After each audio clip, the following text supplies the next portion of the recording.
ओम नमो भगवते वासुदेवाय। ओम नमो भगवते भगवते वासुदेवाय। वासुदेवाय। ओम नमो भगवते वासुदेवाय। ओम नमो ओम नमो भगवते भगवते वासुदेवाय। वासुदेवाय। ओम नमो भगवते वासुदेवाय।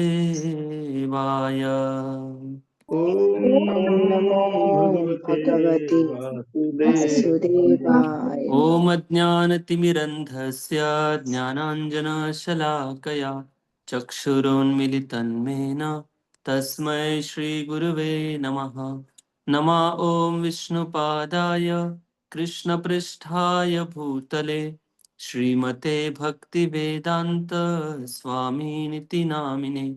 नमस्ते सारस्वती देवे गौरवाणी प्रचारिणे निर्विशेष शून्यवादी पाश्चात्य देश तारिणे वाञ्छाकल्पतरुभ्यश्च कृपा सिन्धुभ्येव च पतितानां पावनेभ्यो वैष्णवेभ्यो नमो नमः। जय श्री कृष्ण चैतन्य प्रभु नित्यानंद श्री अद्वैत गदाधर श्रीवासादि गौर भक्त वृंद। हरे कृष्णा कृष्णा कृष्णा हरे हरे हरे। हरे हरे हरे राम हरे राम राम राम राम राम हरे हरे हरे। हरे। ओके, हरे कृष्णा। सभी भक्तों का हार्दिक स्वागत है आज के ऑनलाइन श्रीमद् भागवतम क्लास में। हम चर्चा कर रहे हैं श्रीमद् भागवतम स्कंद पहला और अध्याय पांचवा, जिसका शीर्षक है नारद जी का व्यासदेव जी को श्रीमद् भागवतम लिखने के लिए उपदेश। उसमें श्लोक संख्या हमने कल 22 नंबर श्लोक तक चर्चा की थी। आज हम 23 से चर्चा आगे करेंगे। ओके, तो विषय इस प्रकार से चल रहा था कि भक्ति करने वाले व्यक्ति का कभी नुकसान नहीं होता है। इसलिए आप नारद मुनि व्यासदेव जी को कह रहे हैं कि आप भक्ति के बारे में ग्रंथ में अधिकतर वर्णन करिए। और कैसे बार बार वर्णन करना है आपको।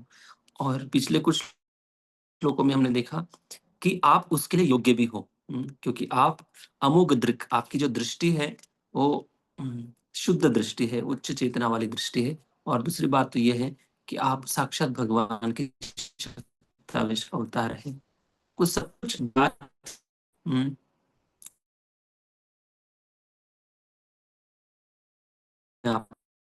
आश्रम में क्या लिखना है और कैसे लिखना है, इसके बारे में मैं केवल आपको एक जस्ट हिंट मात्र दे रहा हूँ, बस जस्ट बता रहा हूँ थोड़ी सी बात।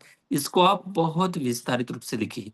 फिर कल के श्लोक में हमने देखा कि कैसे भौतिक जगत भगवान से अलग भी है, अभिन्न भी है। ये इसलिए याद दिला रहे कि ये भौतिक जगत के निर्माता जो है प्रमुख भगवान है।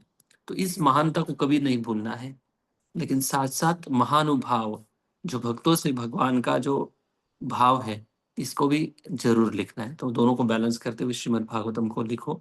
इस प्रकार से पूरा प्रवचन होने के बाद नारद मुनि अभी एक अभी तक पूरी जितने भी हमने श्लोकों में चर्चा की है, केवल तत्व ज्ञान था, केवल फिलॉसफी थी। लेकिन फिलॉसफी भी किसके बारे में, केवल शुष्क ज्ञान नहीं था, बल्कि शुद्ध भक्ति की विस्तारित व्याख्या, जितनी हो सके उतनी विस्तारित व्याख्या नारद मुनि ने व्यासदेव जी के सामने प्रकट की।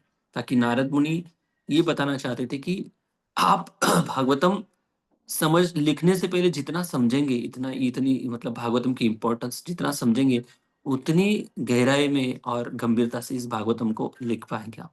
इसलिए अलग अलग दृष्टि से भक्ति की जो महत्व है, इसको समझा रहे हैं। अभी एक स्टोरी शुरू हो रही है, बहुत सुंदर कथा आज के श्लोक से शुरू हो रही है। वो कथा इस प्रकार से है कि अगर कोई समझो कोई हमारा मित्र है, हम्म, अगर वो हमें बता रहा है कि ये मेडिसिन बहुत अच्छी है, तो हम ठीक है मान लेते भाई मेडिसिन अच्छी हो सकती नहीं, ऐसे में। लेकिन जब वो व्यक्ति बता रहा है कि हाँ इस मेडिसिन को मैंने खुद खाया है और कुछ ही दिनों में मेरी बीमारी ठीक हो गई है, जब ये बात सुनते हैं तो और भी उस मेडिसिन के प्रति हमारी श्रद्धा और कन्विक्शन बढ़ जाता है कि नहीं। उसी प्रकार से नारद मुनि ने अभी तक व्यासदेव जी को पूरी भक्ति की बात बता दी कि भक्ति कितनी इंपॉर्टेंट है जीवात्मा के लिए, और सीधा परम कल्याण करती है भक्ति। और भक्ति करने वाले व्यक्ति का किसी भी हालत में अकल्याण नहीं होता है, चाहे वो भक्ति छोड़कर चला जाए या कुछ भी हो जाए। तो भी भगवान उसको कभी त्यागते नहीं, भगवान उसको हमेशा स्वीकार करते हैं और उसका कुछ ही दिनों में उसका कल्याण उद्धार हो ही जाता है। तो ये भक्ति की जो महत्वता है, इसको समझाने के लिए नारद मुनि खुद अपने जीवन की एक कहानी बताते हैं। और उस कहानी के माध्यम से ये बताना चाहेंगे कि भक्ति कैसे व्यक्ति का कल्याण करती है, उसकी योग्यता हो या ना हो, कैसी भक्ति कृपालु है, भगवान कैसे कृपालु है, इस बात को दर्शाने के लिए नारद मुनि खुद अपनी कहानी बताते हैं। ठीक है, तो उस कहानी का पहला श्लोक आज से शुरू हो रहा है। तो इस अध्याय में नारद मुनि किस प्रकार, सॉरी, अभी से इस श्लोक से आगे जितने भी श्लोक है, नारद मुनि किस प्रकार से भक्ति करते हैं और कैसे वो नारद मुनि बने, यहाँ तक कि वो कथा बताते हैं। ठीक है, हम देखते हैं 23 नंबर श्लोक से सुनते हैं।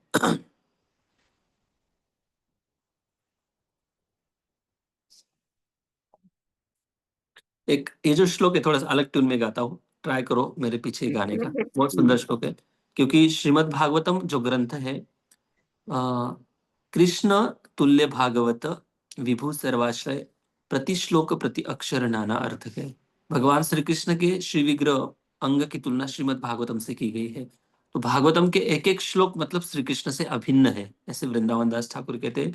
इसलिए जब हम श्री विग्रह की आराधना करते हैं, उनका श्रृंगार करते हैं, तो हम बहुत सावधानी से श्रृंगार करते हैं भगवान के श्री विग्रह का, है कि नहीं, क्योंकि भगवान सुंदर दिखे इसलिए।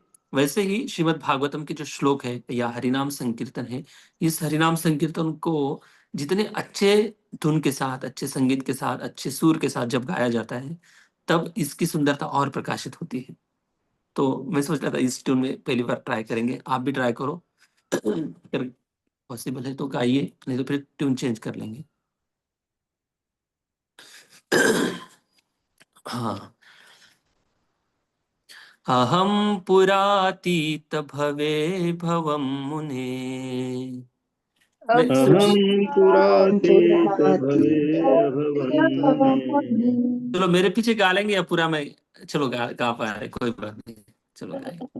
अहं पुरातीत भवे भवं मुने, अहं पुरातीत पुरातीत भवे भवे भवन् मुने। दास्यास्तु कस्याश्चन वेदवादिनाम् दास्यास्तु कस्याश्चन वेदवादिनाम्। निरूपितो बालक एव योगिनाम् निरूपितो बालक एव योगिनाम्।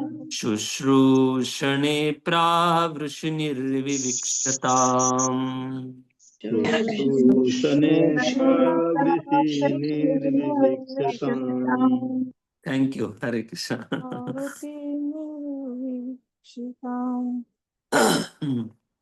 अहम पुरातीत भवे भवम मुने, पहले ट्रांसलेशन पढ़ लेते हैं। हे मुने, पिछले कल्प में मैं किसी दासी के पुत्र के रूप में उत्पन्न हुआ, जो वेदांत सिद्धांतों के अनुयायी ब्राह्मणों की सेवा करती थी।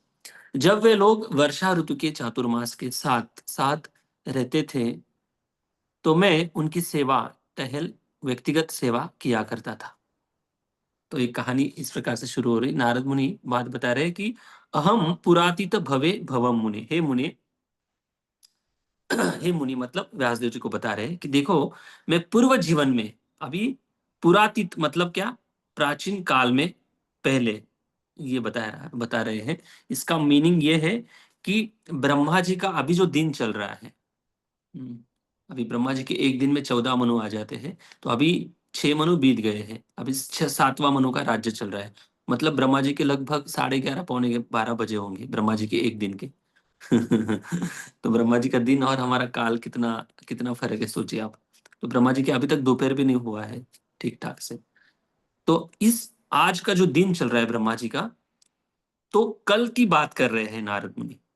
अहम पुरातीत, कल की बात मतलब कल का जो दिन था ना, अभी जितनी जितने समय का ब्रह्मा जी का दिन होता है, 12 घंटे का दिन है समझो, उतने ही 12 घंटे की ब्रह्मा जी की रात्रि भी होती है। और उस रात्रि के पहले का जो दिन था, मतलब हम बात करते हैं ना, मैं कल इस समय ये सेवा कर रहा था, जो भी कर रहा था। तो वैसे ही नारद मुनि बता रहे कि पिछले कल्प में मतलब ब्रह्मा जी का जो दिन था, पिछला दिन, कल का जो दिन था, उस समय की बात कर रहे हैं। अहम पुरातित भवे भवम मुने, हे मुने, पूर्व काल की मैं बात कर रहा हूँ जो हो चुका है। दास्यास्तु कश्याश्चन वेदवादिना। बता रहे कि दास्यास्तु मतलब एक दासी थी। वे उस नारद मुनि उस माता जी का नाम नहीं बता रहे लेकिन बस बता रहे कि एक दासी का, एक साधारण दासी थी जिसका मैं पुत्र था। तो बताना ये चाहते थे कि एक साधारण दासी का पुत्र नारद मुनि बन सकता है।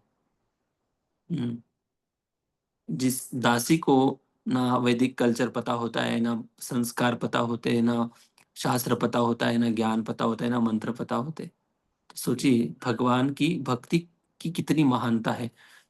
ऐसे नहीं कि नारद मुनि भागवतम जो है ना, बड़ी गहराई की बात करते हैं, बहुत सुंदर तरीके से प्रस्तुत कर रहे हैं नारद मुनि कथा। देखिए एक बहुत सारी कथाएं शास्त्र में या इतिहास में, ऐसी कई कथाएं जिन्होंने भगवत प्राप्ति की है, भगवान से आदान प्रदान किया है।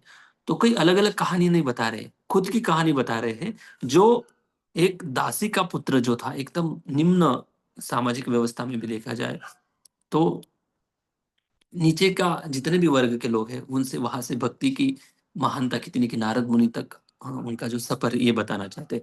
एक साधारण दासी का पुत्र था मैं। जो दासी मतलब मेड सर्वेंट जो घरों में काम करती है, आजकल तो वो भी एकदम रहन सहन उनका एकदम अच्छा है, स्टेटस अच्छा है। उससे भी गांव में वो जो दासी थी, वो गांव के कुछ सेवा करती थी। दास्यास्तु कश्याशन मतलब किसी एक दासी थी साधारण, वेदवादी नाम निरूपितो। हम्म, वो जो थी दासी, वेदवादी नाम मतलब जो वेदांत के सार जानने वाले जो महान भक्त थे। वो महान भक्तों की सेवा में वो लगी थी। एक दासी थी और वो एक महान भक्तों की सेवा में लगी थी। निरूपितो बालक एव योगी नाम। और मैं भी छोटा बालक था। मेरी माँ तो सेवा में लगी थी, उनकी सेवा में, लेकिन मैं भी एक छोटा बालक था। और बालक जब था मैं, और उस समय वो जो योगी लोग थे, वो मतलब योगी मतलब भक्त, भक्त लोग थे, शुश्रूषणे प्रावृषि निर्विविक्षताम। उनके साथ रहते हुए, प्रावृषि का मतलब यह है कि जब साल के 12 महीने होते हैं, उसमें चातुर्मास आता है। अभी भी चातुर्मास चल रहा है, लास्ट कार्तिक मास अभी खत्म होगा, हाँ शुरू होगा। तो ये जो चातुर्मास है, इस चातुर्मास में जो साधु संत होते हैं, वो बाहर घूमते नहीं है, एक ही जगह पर रहते हैं और अपना भजन करते हैं। तो इसके रीजन अलग अलग है कि चातुर्मास में क्यों साधु लोग घूमते नहीं है। एक तो बारिश का सीजन होता है, वर्षा ऋतु होती है, और वर्षा ऋतु में इधर उधर घूमना, लोग भी अपने अपनी खेती में काम में व्यस्त रहते, पहले जमाने की बात है ये, व्यस्त रहते काम में, और उनको भी टाइम नहीं मिलता है। और बारिश में कोई सत्संग रखना, ये सब प्रैक्टिकल बातें नहीं। और इसलिए दूसरी बात यह है कि साधु लोग 12 महीने में 8 घंटा ट्रैवलिंग करते हैं, सॉरी 8 महीने ट्रैवलिंग करके प्रीचिंग करते हैं, और 4 महीने फिर अपना भजन बढ़ाते हैं, अपनी शुद्धता, अपनी प्योरिटी बढ़ाते हैं। ये उनका दूसरा एक रीजन था। तो ये जो चातुर्मास में, इसी गांव में जहाँ पर बात हो रही है, वहां पर साधु संत आए जो महान भक्त थे भगवान के। और वहां पर कुछ गांव के लोगों ने व्यवस्था कर दी होंगी रहने की उनकी। और उन लोगों की सेवा करने के लिए गांव में एक दासी थी, काम करने वाली बाई बोलते उसको उसको सेवा में लगा दिया कि आप इनकी सेवा करो। लेकिन साथ साथ उस दासी का एक पुत्र था, और वो पुत्र भी उस साधु संतों की सेवा में लग गया था। वो कैसे? माँ के कहने पर। वो भी कुछ उनके साथ रहता था और उनकी कुछ सेवा करता था। तो ये बात यहाँ पर बताई जा रही है। मतलब ये है कि नारद मुनि ये बता रहे हैं कि ये जो महान भक्त है, ये महान भक्त कैसे एक बद्ध जीव का कल्याण करते हैं। इसकी पूरी विस्तारित कहानी अगले श्लोक में और भी आ जाएंगी। तो पिछले जन्म की जो कहानी है, अभी जो नारद मुनि जिस जन्म की बात करें, मतलब कल की बात करें, ब्रह्मा जी के कल की, हाँ, पिछले कल्प की, पिछले कल्प में मैं दासी पुत्र था। तो उसके पहले नारद मुनि दासी पुत्र क्यों बने, इसकी भी कहानी श्रीमद् भागवतम के 7वें स्कंद में आती है। तो प्रसंग इस प्रकार से आता है कि नारद मुनि स्वर्ग लोक में उपबरण नाम के गंधर्व थे। उनका नाम था उपबरण, और वो गंधर्व होने के कारण बहुत सुंदर गायन करते थे, और इतना सुंदर गायन करते थे सारे लोग मंत्रमुग्ध हो जाते थे। और गायन करते समय ऐसे रोज हर रोज का उनका गाना था, गायन करना, कुछ भगवत संबंधित भगवत गुणगान करते थे और देवी देवताओं को प्रसन्न करते थे। मतलब किसी न किसी ऐसे प्रोग्राम में गायन करते थे गंधर्व के रूप में। तो एक दिन वो अ, भक्ति युक्त संगीत छोड़कर भौतिक सॉन्ग गाने लगे अचानक से।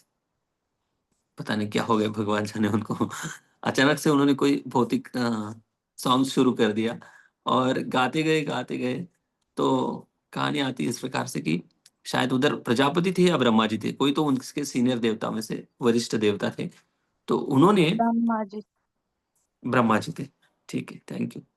देखते हैं ब्रह्मा जी, भागवतम में कल बताऊंगा। ब्रह्मा जी थे या प्रजापति थे, दोनों में से ब्रह्मा जी थे, चलो कोई बात नहीं। तो ब्रह्मा जी को थोड़ा सा क्रोध आता है, कहते हैं कि आप इस देवताओं की सभा में भौतिक सॉन्ग गा रहे हो, तो आप बहुत बड़े अपराधी जैसे उन्होंने बताया कि आप, ये अपराध है एक प्रकार से, इसलिए आपको मैं श्राप देता हूँ कि आप पृथ्वी लोक पर जाइए और एक दासी के पुत्र के रूप में आप जन्म लेंगे। तो कहाँ गंधर्व थे और कहाँ दासी पुत्र बन गए। लेकिन दासी पुत्र बनने के बाद भी भगवत कृपा कैसे होती है, इसका वर्णन करने के लिए कहानी सुना रहे हैं। दासी पुत्र बने। दासी पुत्र बनने के बाद उनको हम्म, ऐसा मौका मिला, भगवत कृपा से हो या जैसे भी हो, ऐसा मौका मिला कि इतने भगवान के शुद्ध भक्त थे, उनकी सेवा करने का उनको मौका मिला। और ये जो सेवा है, जैसे माता पिता सेवा करते हैं ना, मतलब जो भी करते हैं माता पिता, तो बच्चे धीरे धीरे सीख जाते हैं कि मुझे भी ऐसे करना चाहिए, है ना। तो ये संस्कार की बात है। माँ उन साधु संतों की सेवा कर रही थी, और सेवा करते समय वो बेटा भी देख रहा था कि मेरी माँ किस प्रकार से सेवा कर रही है, कैसे साधुओं को प्रणाम करती है, उनको जो भी लगता था उनकी सेवा करती थी। तो ये देखते देखते नारद मुनि जब बालक थे, बालक अवस्था में वो भी उनके जैसा सेवा करने के लिए, कुछ भी सेवा जो भी थी, उनके रूम को स्वच्छ करना, उनकी कुटिया स्वच्छ करना, उनकी भोजन की व्यवस्था करना, भोजन में सहायता करना, उनके कपड़े धो देना, जो भी थी, सेवा कर रहे थे। तो ये जो सेवा है, कहने का मतलब ये है कि माता पिता जैसे होते हैं ना, वैसे बच्चे भी सीख जाते हैं। इसलिए माता पिता को संस्कारी होना बहुत जरूरी है। माता पिता भगवान की अगर सेवा करते हैं, तो बच्चे भी धीरे धीरे भगवान की सेवा में लग जाते हैं। अगर माता पिता बीड़ी पीते हैं, तो बच्चे भी धीरे धीरे बीड़ी पीना सीख जाते हैं। एक मैंने बहुत साल पहले एक किसी का एक जीवन चरित्र पढ़ा था। उसमें वो लिखते हैं कि मुझे बीड़ी पीने की आदत कैसे पड़ी। वो बताते हैं कि मेरे पिताजी बीड़ी पीते थे, और पहले के जमाने में माचिस नहीं होती थी, वो ऐसे कुछ स्टोन होते थे, उस स्टोन पर ऐसे एक दो स्टोन के बीच में कॉटन रखते थे, कापूस, और वैसे ऐसे फ्रिक्शन करते थे, उसको चिंगारी स्पार्क होता था। देन जब वो कापूस जल जाता था, तो उसको चिलम में रख के या बीड़ी में रख के वो ऐसे पीते थे लोग। तो माचिस बहुत कम होती थी लोगों के पास। तो क्या करते थे, जब घर में कुकिंग होते रहता था, तो कुकिंग जब चलता था तब लोग चूल्हे में बीड़ी जला लेते थे, और वो ऐसे स्मोकिंग करते थे, लोग पीते थे बीड़ी को। तो मेरे पिताजी अक्सर मुझे बोलते थे कि बेटा चूल्हे में बीड़ी जला के लेके आओ। तो मैं कई बार उनका करता था सेवा, लेकिन जैसे जैसे मैं बड़ा होते गया, तो मैंने क्या करना शुरू किया कि जब मैं चूल्हे में बीड़ी जलाता था, बीड़ी जलाने के बाद घर के किसी कोने में चला जाता था, और मैं भी एक स्मोकिंग मार के मेरा महाप्रसाद मेरे पिताजी को देता था। तो कहने का मतलब ये है कि भाई माँ बाप जैसे होते हैं ना, वैसे बच्चे बनते हैं। क्योंकि देखते सबसे ज्यादा तो माता पिता को ही देखते हैं। तो कई लोग बच्चों को दोष देते कि मेरा बेटा सुनता नहीं, मेरी बेटी सुनती नहीं। भाई क्यों सुनेंगे आपकी बेटी और बेटा, आपका ही खून है उनके अंदर। आपके ही संस्कार है। तो ये बात है, माता पिता से बहुत कुछ बच्चे सीखते हैं। वैसे ही नारद मुनि की कहानी बता रहे कि माता पिता अगर भगवान के भक्त हैं, तो बच्चे भी बच्चों को भी भक्ति करने का मौका 100% मिलता है। चाहे वो करे ना करे वो अलग बात है, लेकिन बच्चों को एक मौका तो मिलता है। लेकिन बहुत सारे बच्चों का इसी में कल्याण भी हो जाता है। तो यहाँ पर सेवा जो है, भक्तों की सेवा जो है, बहुत महत्वपूर्ण है। जो लोग भगवान के भक्तों की सेवा करते हैं, उनको बहुत कृपा मिल जाती है। तो ये जो कृपा है, इसको कहते हैं यदृच्छया कृपा। यदृच्छया का मतलब ये है कि साधु संत जो होते हैं, जो कृपा करते हैं किसी के ऊपर, वो भेद नहीं करते, अपने आप कृपा हो जाती है। मतलब वो पुण्यवान हो, पापी हो, जैसा भी हो, कैसा भी हो। भौतिक संसार में सारी कुछ चीजें, अगर कुछ प्राप्त करना है तो उसके लिए कुछ योग्यता होनी लगती है। लेकिन भगवान के भक्तों की जो कृपा है, उनको प्रसन्न करने मात्र से हो जाती है। श्रीमद् भागवतम में कहा गया है, महत सेवा द्वार माहुर विमुक्ते। मतलब महत सेवा मतलब, महत मतलब भगवान के शुद्ध भक्त। सेवा द्वार माहुर विमुक्ते, अगर उनकी कोई सेवा करता है तो मुक्ति के जो द्वार है उस व्यक्ति के लिए खुले हो जाते हैं। इतना, इतनी शक्ति है भक्तों की सेवा करने में। तो आपको मैं एक प्रश्न पूछता हूँ, क्या भक्तों की सेवा कैसी की जाए ताकि वो प्रसन्न हो? बताइए।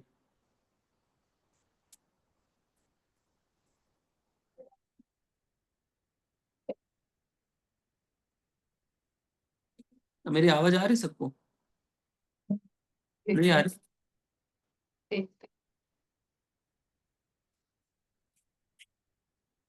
आवाज आ रही मेरी सबको? यस प्रभु जी, आ रहा है तो क्लियर है। मैंने क्या पूछा आपको? भक्तों के बारे में ना। हाँ हाँ, भक्तों की सेवा कैसी करनी चलो, है ताकि भक्त प्रसन्न हो? हरे कृष्ण प्रभु जी। यस हाँ, माता। भक्त ने हमें कुछ भगवान के बारे में कुछ सेवा दी हो तो हम वो दक्षता पूर्वक करके हम उनको खुश कर सकते हैं। Very good. और यहाँ पर जो श्लोक में चल रहा है, एक भक्त लोग यहाँ पर व्यक्तिगत सेवा कर रहे हैं ना नारद मुनि। हाँ, तो व्यक्तिगत सेवा समझो है तो कैसे करनी है व्यक्तिगत सेवा, क्या करना है भक्तों को प्रसन्न करने के लिए?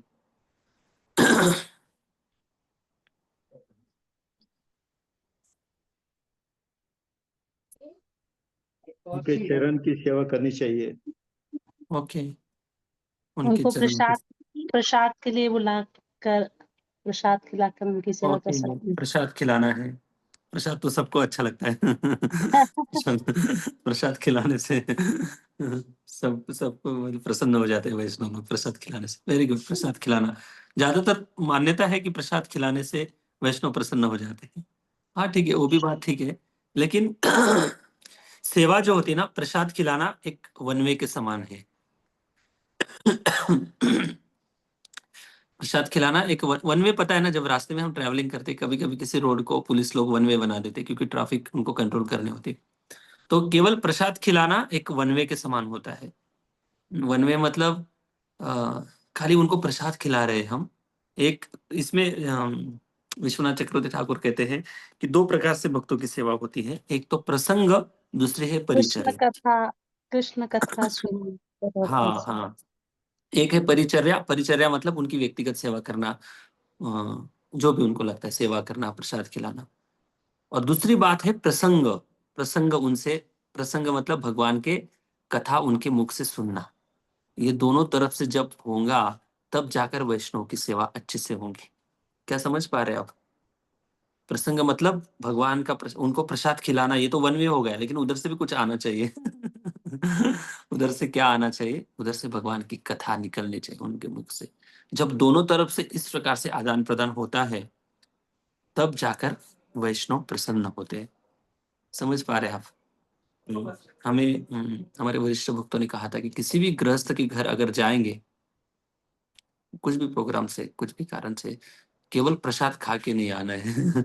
एक तो उधर जाके कीर्तन करो, नहीं तो कथा करो, नहीं तो फिर मत जाओ। दोनों तरफ से आदान प्रदान होना चाहिए। मतलब वैष्णव लोग जो होते हैं ना, वैष्णव को प्रसन्नता तब होती है जब हम भगवान की कथा सुनने के लिए तैयार होते हैं, भगवान की कथा सुनते हैं। वैष्णवों को, भक्तों को कुछ खाने पीने के लिए किसी के घर में नहीं आते वो। उनका कहने का मतलब ये है कि वो लोग भक्ति में आगे बढ़े, भगवान की कथा सुने, तब जाकर वैष्णव प्रसन्न होते, और तब जाकर वैष्णव की कृपा जो उनकी वाणी से और उनके आशीर्वाद मिलते, तब जाकर जब भक्त प्रसन्न होते तब उनकी कृपा हमें मिलती है। एक हमारे महाराज थे, उनका भागवतम क्लास चल रहा था, और भागवतम क्लास शुरू हो गया, और उनके जो शिष्य थे, एक शिष्य भागवतम क्लास में आया ही नहीं, और जब भागवतम क्लास खत्म हो गया तब महाराज जी ने उनको पूछा कि आप कहाँ गए थे? तब उन्होंने बताया कि मैं सेवा कर रहा था। महाराज जी ने बताया क्या सेवा कर रहे थे आप? तो उन्होंने बताया कि आप भागवतम क्लास में बैठ गए और मैं आपके लिए माला ढूंढने के लिए गया, लेकिन माला ढूंढते ढूंढते मेरा 1 घंटा चला गया उसमें। तो मतलब क्या है, ऐसे वैष्णव प्रसन्न नहीं होते। वैष्णव प्रसन्न तब होते जब हम गंभीरता से उनके बताए हुए जो शास्त्र वाणी है, जो कथा है, उनको ध्यान से सुनते हैं, और सुनने मात्र से ही कल्याण होता है। केवल प्रसाद खिला रहे हैं, इससे तो सेवा का लाभ मिल जाएगा, कोई बात नहीं, लेकिन जब तक कान में ये औषधि नहीं जाएंगी, हरि कथा रूपी औषधि नहीं जाएंगे, तब तक जीवन में परिवर्तन नहीं आएंगे। हरि कथा और हरि कीर्तन से ही जीवात्मा का कल्याण होता है। तो ये जो बात है, भगवान की कृपा अगर प्राप्त करनी तो भक्तों के माध्यम से कृपा मिलती है, और भक्तों को प्रसन्न करना है तो दोनों तरफ से चलता है, वन वे से काम नहीं चलेगा। केवल उनको प्रसाद खिलाने से, उनको डोनेशन देने से, उनको कुछ भी व्यक्तिगत सेवा करने से प्रसन्न नहीं होंगे, वो इतनी प्रसन्नता नहीं है। जब तक आप उनके मुख से कुछ सुनेंगे नहीं, तब तक वैष्णव भी प्रसन्न नहीं होंगे। तो उनके मुख से सुनना चाहिए, और उनको जिज्ञासा करनी चाहिए, प्रश्न उत्तर करने चाहिए, तब जाकर दोनों तरफ से आदान प्रदान सही तरीके से होता है, तब जाकर वैष्णव प्रसन्न होकर फिर कृपा करते हैं हमारे ऊपर। ओके, यस रोजी, तात्पर्य पढ़िए। यस तात्पर्य। श्री नारद मुनि ने यहाँ पर भगवान की भक्ति से सिक्त वातावरण की अद्भुतता का संक्षिप्त वर्णन किया है। वे एक अत्यंत महत्वहीन माता पिता की संतान थे। उनकी शिक्षा ठीक से नहीं हुई थी, तो भी उनकी समस्त शक्ति भगवान की सेवा में संलग्न रहने के कारण वे अमर मुनि बन गए। ऐसी होती है भक्तिमय सेवा की शक्ति। सारे जीवात्मा भगवान की तटस्था शक्ति हैं, अतः उनकी सार्थकता भगवान की दिव्य प्रेमा भक्ति करने में है। जब ऐसा नहीं हो पाता तो मनुष्य की वह स्थिति माया कहलाती है। अतएव जो ही मनुष्य अपनी पूरी शक्ति को इंद्रिय भोग में न लगाकर भगवान की सेवा में लगाता है, तो माया का सारा भ्रम दूर हो जाता है। श्री नारद मुनि के पूर्व जन्म के निजी उदाहरण से यह स्पष्ट है कि भगवान की सेवा भगवान के प्रामाणिक सेवकों की सेवा से ही प्रारंभ होती है। भगवान कहते हैं कि मेरे दासों की सेवा मेरी निजी सेवा से बढ़कर है। भक्त की सेवा भगवान की सेवा से अधिक मूल्यवान है। अतः मनुष्य को चाहिए कि भगवान की सेवा में निरंतर रत रहने वाले भगवान के किसी प्रामाणिक सेवक को चुने, उसे अपना गुरु बनाए और उस गुरु की सेवा में अपने को लगाए। ऐसा गुरु एक पारदर्शी माध्यम है हाँ, जिससे वेट रोकी प्रोजेक्ट। ऐसा गुरु एक पारदर्शी माध्यम है। पहली बात तो बता रहे हैं कि भगवान की जो सेवा है, इससे भी बड़ी सेवा वैष्णव की सेवा है, और इससे भगवान बहुत प्रसन्न होते हैं। जो वैष्णव की सेवा करता है, भक्तों की सेवा करता है, इससे भगवान प्रसन्न होते हैं। लेकिन कैसे वैष्णव की सेवा करनी, ये बात बहुत इंपॉर्टेंट है। हम सेवा करो, लेकिन सच में वैष्णव गुरु कैसे होते हैं, भक्त कैसे होते हैं, ये शब्द बहुत इंपॉर्टेंट है। किसी की भी सेवा करेंगे आप, हाँ, तो किसी ना किसी का पुण्य कर्म जो भी है, फल फल तो मिल जाएगा, लेकिन परम कल्याण करने की बात यहाँ पर हो रही है। भागवतम कोई साधारण पुण्य दान धर्म की बात नहीं कर रहा है, परम कल्याण की बात हो रही है। तो गुरु जो होते हैं, ऐसे गुरु जो सेवा लेते हैं, ऐसा गुरु पारदर्शी माध्यम जिससे भगवान का दर्शन किया जा सकता है। जो भगवान भौतिक इंद्रियों के बोध से परे है। मतलब यह है कि हम भगवान को देख नहीं पाते ना, तो उनके वाणी से जो भगवान का वर्णन सुनेंगे, तो उस वाणी में क्या दिखाई देना चाहिए, भगवान की स्पष्टता हमें दिखाई देनी चाहिए, भगवान की व्याख्या दिखनी चाहिए, भगवान के नाम दिखना चाहिए, भगवान का रूप दिखना चाहिए, भगवान के गुणों का दर्शन होना चाहिए। पारदर्शी क्या होता है, कौन सी ऐसी वस्तु होती है जिसको पारदर्शी कहते हैं, कोई बता सकता है? पारदर्शी मतलब क्या है? ट्रांसपेरेंट, पानी भी होता है ट्रांसपेरेंट। हाँ, और कांच होता है, ग्लास। ग्लास, वेरी गुड, कांच में होता है जो, कांच हाँ, जो हमारी विंडो में कांच लगा है समझो, उसको पारदर्शी भी कहते हैं। पारदर्शी का मतलब ये है कि बाहर का दृश्य है। मैं आपको एक प्रयोग करके दिखाता हूँ।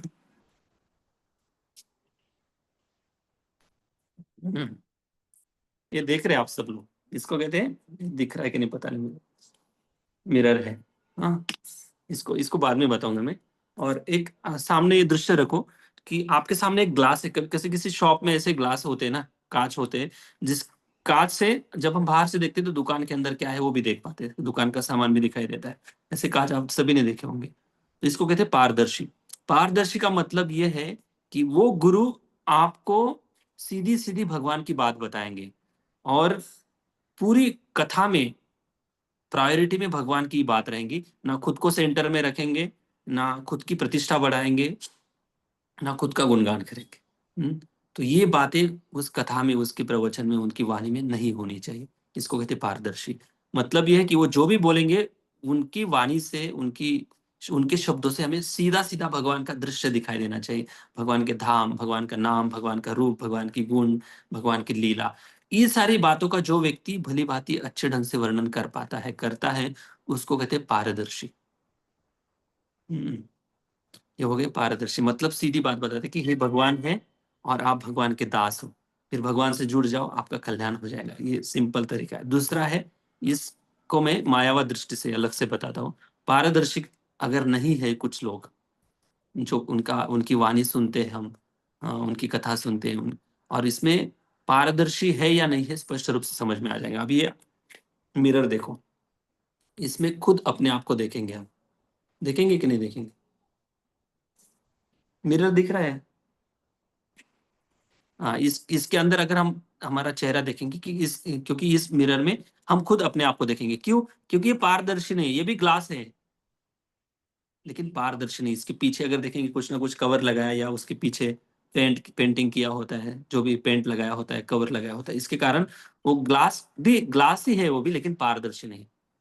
वैसे ही जब मायावादी दर्शन हम सुनते हैं, मायावादी शास्त्र जब हम पढ़ते हैं, सुनते हैं, तो उसमें भगवान का दर्शन नहीं होता है। मायावादी लोग भगवान का नाम, भगवान के रूप, भगवान की लीला, भगवान का धाम, भगवान के भक्ति भक्ति की महिमा, इसका 0.0 वर्णन करते हैं। इसलिए वो लोग पारदर्शी नहीं हो सकते, ये स्पष्ट है। ये आईने के समान है। जब उनके दर्शन हम सुनेंगे तो ये उनके दर्शन में, दर्शन मतलब फिलॉसफी, उनकी फिलॉसफी में, उनके तत्व ज्ञान में हम अपने आप को देखेंगे। और क्या देखेंगे हम अपने आप को? अहम ब्रह्मास्मि, मैं भी वही भगवान हूं। क्या समझ पाए आप पारदर्शी मीनिंग का विश्लेषण? हाँ, तो इसलिए किन से हमें तत्व सुनना है?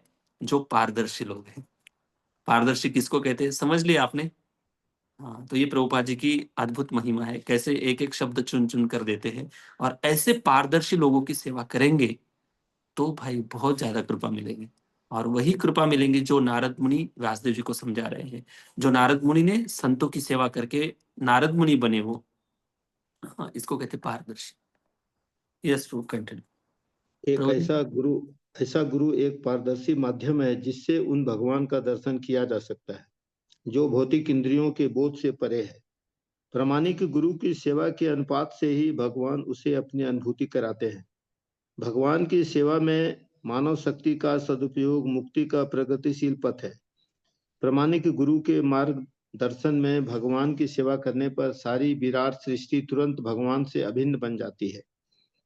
सक्षम गुरु को वह कला ज्ञात रहती है जिससे प्रत्येक वस्तु का उपयोग भगवान के यशोगान के लिए किया जा सकता है। अतः उनके मार्गदर्शन से भगवान के सेवक की दिव्य कृपा से सारे जगत को वैकुंठ धाम में परिणत किया जा सकता है। Hare Krishna. Thank you Prabhu ji. Hare Krishna. Okay. तो यहाँ पर इस श्लोक में हमने देखा कि नारद मुनि किस प्रकार से संतों की सेवा कर रहे थे और उनकी माता एक साधारण दासी के पुत्र थे। ये बात बताई जा रही है। अभी 24 नंबर श्लोक में ये बताया जाएगा कि सेवा करने के बाद कृपा कैसे मिलती है। सताम कृपा कहते हैं इसको। सताम कृपा महत सेवा, और इसके कारण श्रद्धा, हृदय में श्रद्धा जागृत होती है और गुरु पादाश्रय मिलता है। भगवान के भक्तों की सेवा करने से सताम कृपा मिलती है। और कृपा क्या है, इस श्लोक के अंदर हम चर्चा करें, ठीक है। और इस श्लोक में नारद मुनि, मैं आपको एक बात बताता हूँ, कितने भक्तों ने भागवतम पढ़ा है इसके पहले, अभी जो हम डिस्कशन कर रहे हैं, हैंड रेज करिए। First canto, very good. जिसकी हम चर्चा कर रहे हैं वो ऑलरेडी आप लोग पढ़ चुके हो। Okay, thank you thank you. तो अभी हम इसी मतलब जो जो श्लोक आप लोगों ने पढ़े हैं, इसको एक अलग अलग दृष्टि मिल रही है या नहीं मिल रही है? अलग मिल अलग रही है एंगल प्रभु से, जी। हाँ, अलग अलग एंगल से समझ रहे हैं, मतलब स्पष्टता बहुत आ रही है। तो यस अभी यस। इसी श्लोक को भी देखो, अलग एंगल से देखेंगे, जो आचार्य की दृष्टि है उस दृष्टि से समझेंगे। बहुत स्पष्टता और आ जाएगी, देखेंगे। इस श्लोक के अंदर नारद मुनि क्वालिटी बता रहे हैं। तो भक्त लोग होते हैं ना, खुद अपना गुणगान नहीं करते हैं। तो अपनी भी जो कहानी है, एक साधारण मतलब दासी पुत्र के रूप में बता रहे हैं, लेकिन नारद मुनि यहाँ पर अपने गुण बता रहे हैं। क्यों बता रहे हैं, कभी सोचा इसके बारे में? देखेंगे, इसको बहुत स्पष्टता आ जाएंगी। श्लोक पढ़ेंगे पहले। श्लोक वही ट्यून में पढ़ेंगे। हरे कृष्णा, चलो ट्राई करेंगे। ते मय्यपेताखिल चापलेर्भके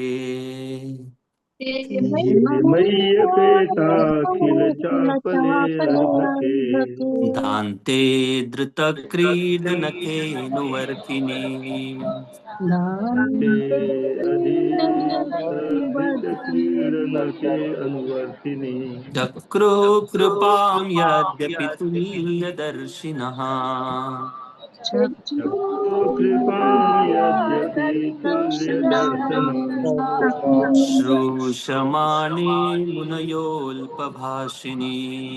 शुश्रूषमाणे मुनयो अल्पभाषिणी। Okay, thank you.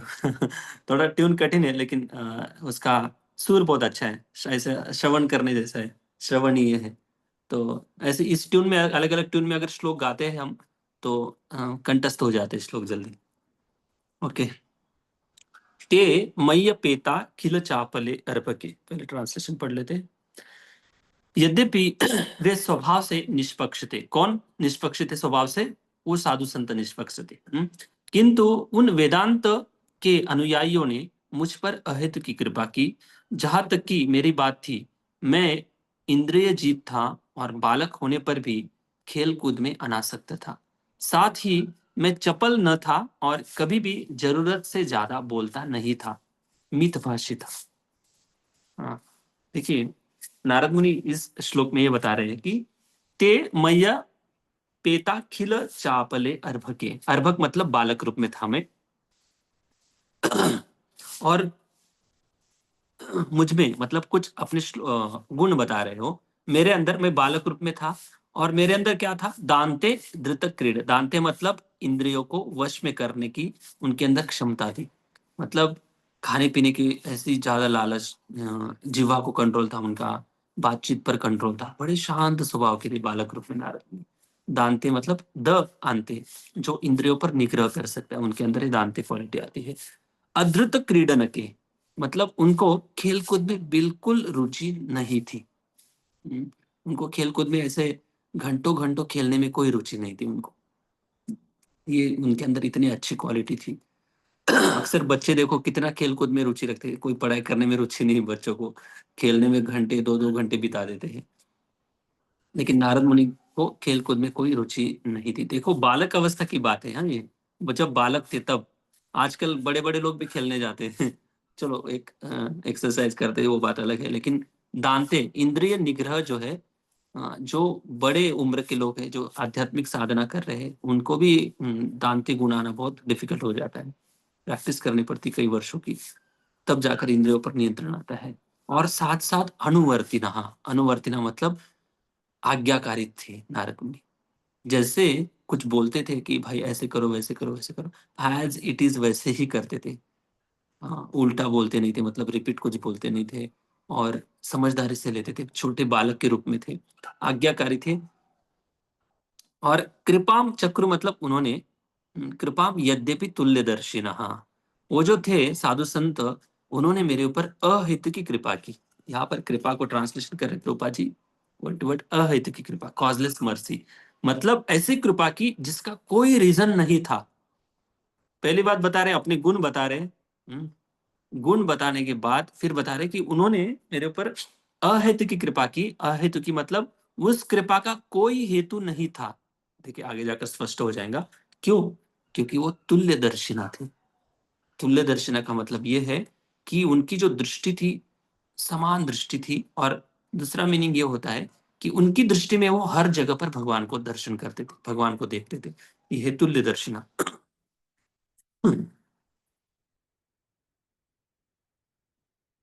और सुश्रुष्यमानो मुनयो अल्पभाषिणी, और मैं उनकी सेवा में लगा रहता था, उनकी सेवा करता था, भक्तों की सेवा, उन मुनियों की सेवा करता था। साथ साथ में अल्पभाषी भी था, ज्यादा बड़बड़ बड़बड़ बड़बड़ नहीं करता था, जितनी जरूरी उतनी बात करता था।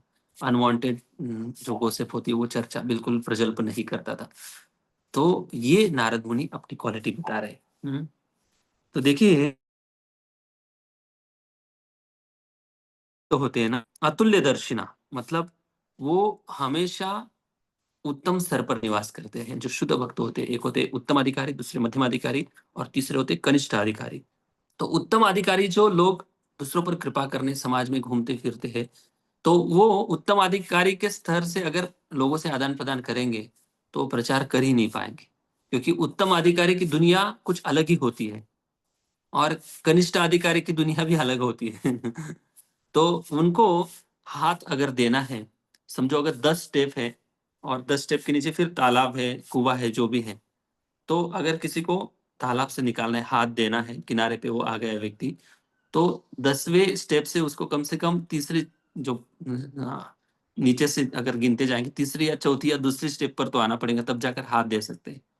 वैसे ही उत्तम अधिकारी जो भक्त होते हैं, दूसरों का कल्याण करने के लिए मध्यम अधिकारी के स्तर पर आते हैं और लोगों को ऐसी प्रैक्टिकल बातें, ऐसे अपने उदाहरण से, अपने कथा से, अपने आचरण से सिखाते कि भाई कैसे भक्ति करनी, भगवत प्राप्ति कैसे करनी, कितनी आसान है भगवत प्राप्ति, ये बताने के लिए वो उत्तम अधिकारी के स्तर से मध्यम अधिकारी के स्तर पर आते, क्योंकि कनिष्ठ अधिकारी जो लोग हैं उनका कल्याण कर सके। तो ये जो भक्त होते हैं तुल्य दर्शन, उनकी दृष्टि में सब जगह भगवान है। तो ऐसी जो दृष्टि होती है, इनको कहते हैं उत्तमाधिकारी। फिर इन लोगों ने नारद मुनि पर कृपा की, क्योंकि नारद मुनि बालक अवस्था में थे। तो बालक अवस्था में नारद मुनि इतने सुशील थे, इतने अच्छे गुण थे उनके। अच्छे गुण होने के कारण ऐसा लगता है इस श्लोक को पढ़ने के बाद कि नारद मुनि एक अच्छे बालक थे, चंचल नहीं थे, शांत स्वभाव के थे, मितभाषी थे। इसके कारण साधु संतों को शायद अच्छा लगा होगा ये बालक, इसलिए उनको शुद्ध भक्ति की दीक्षा दे दी, शुद्ध भक्ति प्रदान कर दी, उनका उसको आशीर्वाद दे दिया, अपना महाप्रसाद दे दिया। इसलिए नारद मुनि आगे जाकर, मतलब इस जन्म से आगे जाकर नारद मुनि बने। ऐसा ही लगता है इस श्लोक को पढ़कर, लेकिन ऐसा नहीं है। क्यों ऐसा नहीं है? देखिए, श्रीमद् भागवतम में कई ऐसे कथाएं आती है या साधु संतों के कई ऐसे जीवन चरित्र आते हैं। उनमें इसमें विश्वनाथ चक्रवर्ती ठाकुर टीका लिखते हैं कि कृपा जो होती है दो प्रकार से कृपा होती है। ये कृपा, मतलब ये दो टाइप की कृपा है। फिर आगे जाकर मैं और एक दो टाइप की कृपा बताऊंगा। पहली कृपा है सशर्त कृपा। सशर्त कृपा, सशर्त कृपा मतलब ये होता है कि शर्त मतलब किसी न किसी कंडीशन के कारण व्यक्ति कृपा करता है। समझो किसी ने मुझे 1000 रुपए की वस्तु गिफ्ट की, तो मैं भी उसको अगले साल उनके बर्थडे में 1000 रुपए की वस्तु गिफ्ट करूंगा, क्योंकि उसने मेरे लिए कुछ तो किया, इसलिए मैं भी उसके लिए कुछ तो कर रहा हूँ।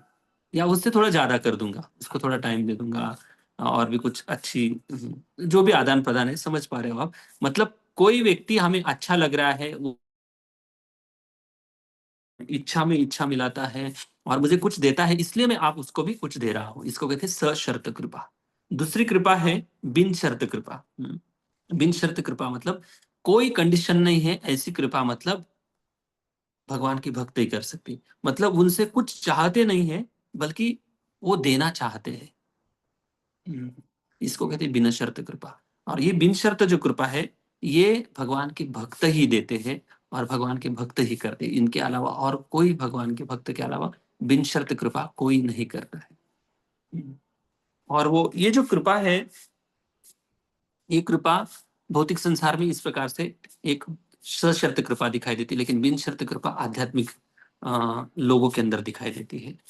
और ऐसे लगता है कि हम किन के ऊपर कृपा करते हैं, जो हमें अच्छा लगता है, जो हमारी बात मानता है, हाँ, उन्हीं को हम थोड़ा महाप्रसाद देते हैं, उनको थोड़ा सेवा में लगाते हैं, बाकी को हाय बाय करके हरे कृष्णा हरि बोल करके चले जाओ।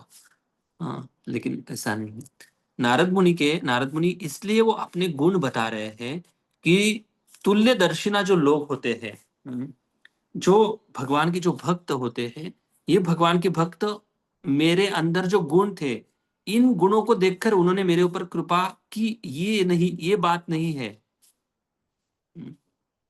ये बात नहीं है। आप लोग सोचेंगे कि भाई ऐसे गुण रहेंगे तभी जाकर कोई साधु हमारे ऊपर, भक्त हमारे ऊपर कृपा करेंगे, तब हमारा कल्याण होगा, फिर ये कंडीशन लग गई ना।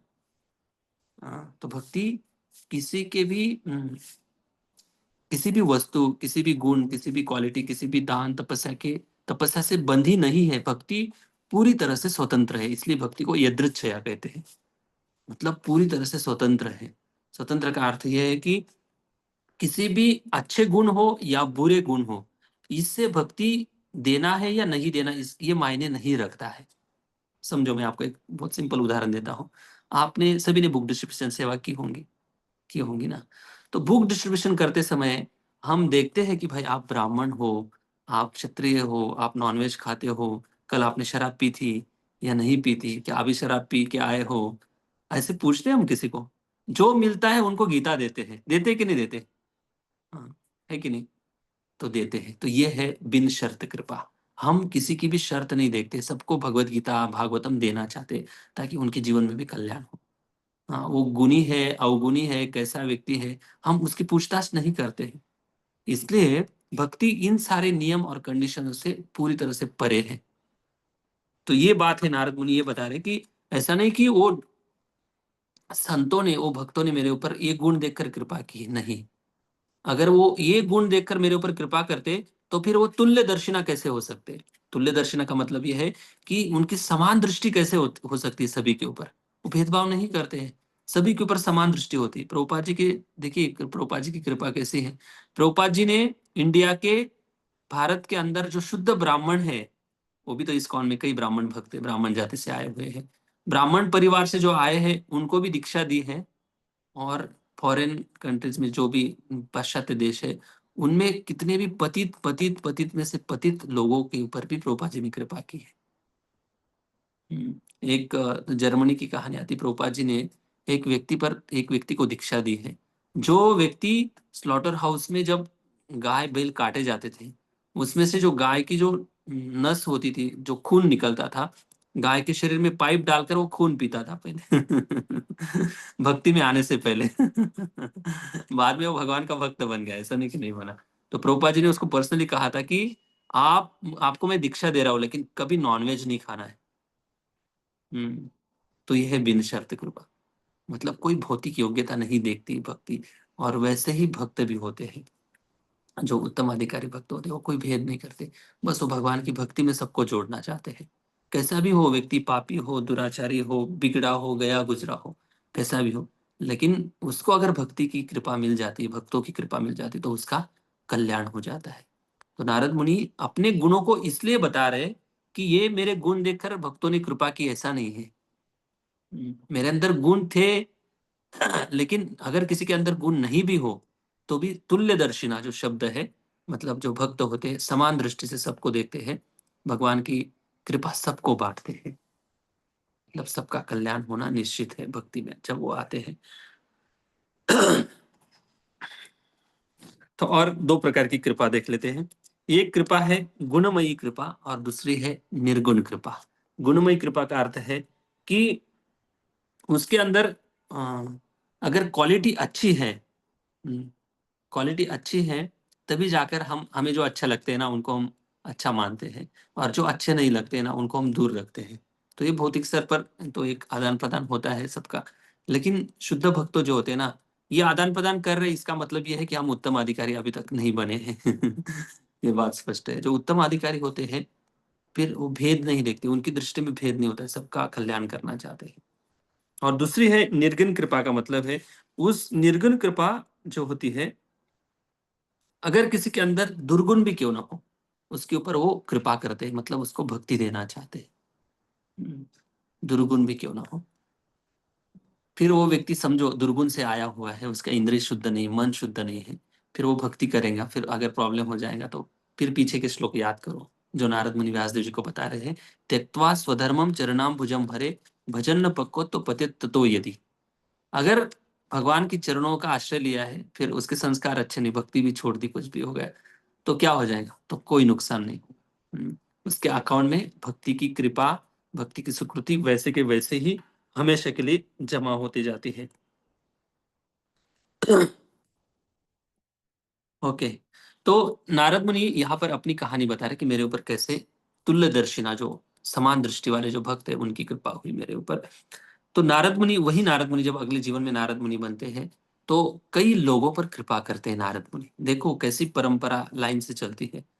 नारद मुनि के ऊपर वो भक्तों ने कृपा की, वही नारद मुनि जब दासी पुत्र के बाद जब अगले जीवन में नारद मुनि बने तो कई लोगों का उन्होंने कल्याण किया है, जो इस श्लोक के अकॉर्डिंग जैसे तुल्य दर्शिना है, वो भी तुल्य दर्शिना बन गए आगे जाकर। तो बताइए कौन कौन किस किस के ऊपर कृपा की नारद मुनि ने? मृगारी। हाँ, मृगारी की क्या वाल्मीकि। योग्यता थी? देखिए मृगारी की क्या योग्यता थी। मृगारी तो पशुओं को मारता था, वो भी कैसे मारता था? आधा मारता था और आगम तड़पते हुए देखकर मजा लेता था, आनंद लेता था। ऐसे व्यक्ति पर नारद मुनि ने कृपा की। और भागवतम में प्राचीन बरिशित की कथा आती है, देखा सुना होगा आपने, जो पूरे कर्मकांड में लगा हुआ था।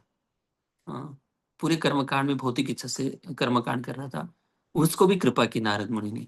और सबलाश्व और ये जो थे, वाल्मीकि। हाँ, रत्नाकर डाकू, इनके ऊपर कृपा की। दक्ष प्रजापति के पुत्र, इनके ऊपर कृपा दक्षिण। की। मतलब एक दस्यु। राजपुत्र के ऊपर भी कृपा कर रहे हैं, राजा पर भी कृपा कर रहे हैं, एक गया गुजरा बहुत पापी दुराचारी व्यक्ति, उसके ऊपर भी कृपा कर रहे हैं। और नलकुबेर मणिग्रीव पर कृपा की। सोचिए नलकुबेर मणिग्रीव, कल मैं कहानी सुना रहा था ना उनकी, कि कैसे क्या वो, अगर नारद मुनि उनके जीवन में प्रवेश नहीं करते तो वो देवता बने रहते पुण्य से, फिर से अगले जीवन में पता नहीं शायद पृथ्वी लोक पर आते, कौन से मनुष्य देह प्राप्त होता है और कुछ प्राप्त होता। लेकिन नारद मुनि, उनके ऊपर शाप दिया नारद मुनि, लेकिन शाप से भी उनका कल्याण हो गया, अगले जीवन में सीधा भगवत धाम चले गए वो।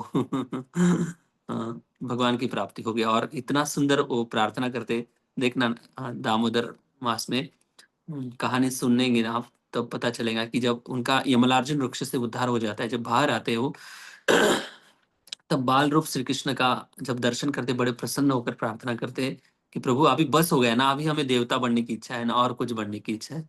वो बताते कि वाणी गुणानुकथने श्रवणो कथायाम हस्तो चकर्मसु मनस्तव पादयोर। मैं हमारे हाथों से हमारी, हाँ, आपकी हमेशा पूजा होती रहे, सेवा होती रहे, आपके चरणों की सेवा होती रहे, वाणी से हमेशा कथा निकलती रहे, कानों से आपकी कथा सुनते रहे। और कहते कि हमेशा हमारी जो बुद्धि है, चित्त जो है, शिरसा, आपके भौतिक जगत में जितने भी आपके भक्त है, इनका दृष्टि सताम दर्शनी, सताम मतलब भक्त, हर एक भक्त है ना, बहुत सुंदर प्रार्थना है भागवतम की। भक्तों की कृपा मांगते हैं।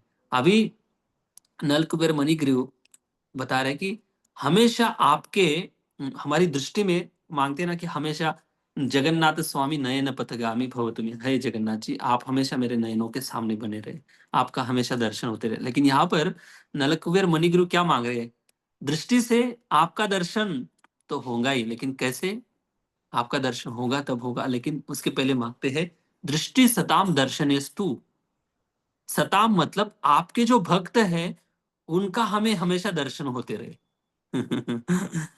तो दर्शन होते रहे मतलब क्या है? कि आपके भक्तों की वाणी से जो दर्शन निकलेगा, जो तत्व निकलेगा, जो कथा निकलेगी, इसका हमें हमेशा दर्शन होता रहे। और जब आपके भक्तों का जब हम दर्शन करेंगे तो स्वाभाविक रूप से आपका भी हम दर्शन कर ही लेंगे।